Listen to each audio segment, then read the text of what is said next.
Hey there, hope you're all doing well and safe.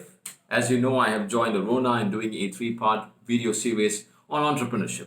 And this episode is about improvising in uncertain times. Let's get started.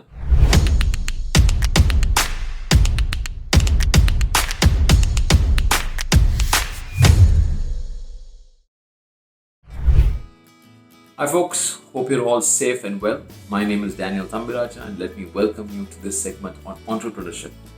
I'm sure like me, many of you, those of you from the corporate sector, entrepreneurs, are taking this time to think about strategies to prevail in these uncertain times and thinking about ways to sustain your brand and your business in time to come.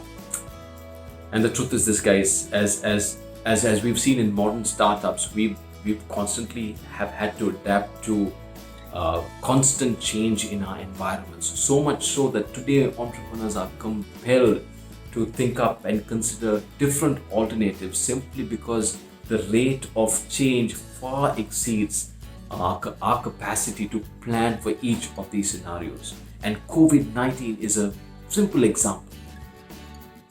How are we coping? Are our plans working out? Not really. And therefore, as an entrepreneur, I've had to think about my own business and what I'm about to do. And as I think about ways of reinventing myself, I'm beginning to understand and I want to advocate the need for a new competency, a skill, which is improvising. In situations like what we are in right now, businesses need to be able to improvise. Improvising. Now, to many of us, improvisation may be comedy, but let me tell you, it's more than comedy. Improvisation is the ability to react by being focused and present in the moment. The ability to react by being focused and present in the moment. And you would agree with me, companies who are right now focused and present in the moment are doing a pretty good job by meeting our needs. And companies that aren't really focused and present in their context, well, they're not doing so well. So as entrepreneurs, you and I, one way of surviving this uncertain time and the future of ambiguity is by being able to improvise. Let me share with you 3 ways we can cultivate the skill and also this competency amongst others. Number 1, as entrepreneurs, we need to be able to build an attitude that says we will make do with what we have. We will make do with what we have. That is becoming more resourceful and not complaining about the lack of resources.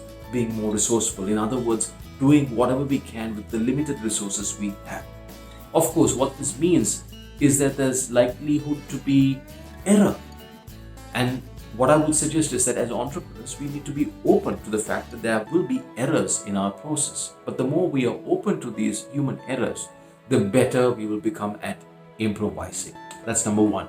Number 2 is that we need to create a climate of improvisation so that it is not only us as leaders improvising, but so that we have a team of members who are able to improvise. So we create a climate of improvisation within boundaries.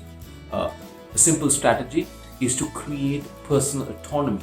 Let people be able to take action. Right? This is not the time for red tape and bureaucracy. People need to be able to respond in their context. So let's create personal autonomy so that they can improvise. And number 3, not everyone is good at improvising. So as leaders, you and I have to handpick those individuals who enjoy the process of improvising in sudden situations. Because not everyone is good at it. And not everyone sees the meaning of improvisation. So handpick those talented individuals and put them in the forefront so that they can deal with all that uncertainty out there. So these are the 3 simple things we can do. Become more resourceful, make do with the resources that we have. Number 2, create a climate within boundaries so that everyone can exercise improvisation. And number 3 is handpick those individuals and put them in the forefront. I hope that this is of relevance, and I hope that you'll be open to the need to improvise today as entrepreneurs, as businesses, and as brands. Till next time, think active and act positive. Cheers.